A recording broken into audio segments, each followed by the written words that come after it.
चित्रपट सृष्टी इथे केवळ सिनेमे नाहीत तर काही कलाकारांची खरी कहाणी देखील सिनेमांपेक्षा कमी नाही. फोटोत दिसणारा हा गोंडस मुलगा ओळखला का? होय, हे आहेत धर्मेंद्र. धर्मेंद्र यांचं पहिलं लग्न झालं होतं प्रकाश कौर यांच्यासोबत. त्यांना 4 मुले, सनी, बॉबी, अजिंता आणि विजेता असं सुंदर कुटुंब होतं. पण त्यानंतर त्यांच्या आयुष्यात आली एक नवी कहाणी, एक नवीन प्रेमकथा. 1970 साली तू हसीन में जवानच्या सेटवर धर्मेंद्र आणि बॉलिवूडची ड्रीम गर्ल हेमा मालिनी एकमेकाला भेटली.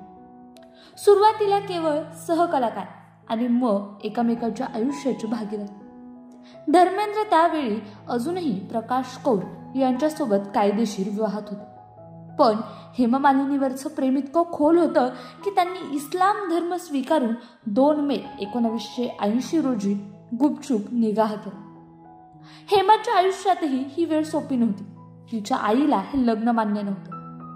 ती हेमा मालिनीचं लग्न जितेंद्र, संजीव कुमार किंवा गिरीश कर्नाड यांच्याशी व्हावं अशी इच्छा बाळगत होती. जेव्हा हेमा मालिनी पहिल्यांदाच गर्भवती होत्या तेव्हा धर्मेंद्र यांनी तिच्या एकांतासाठी रुग्णालयात तब्बल 100 खोल्या बुक केल्या होत्या.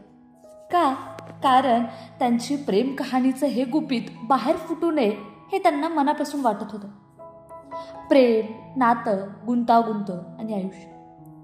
धर्मेंद्र आणि हेमा मालिनी यांची कहाणी सिनेमापेक्षा कमी नाही.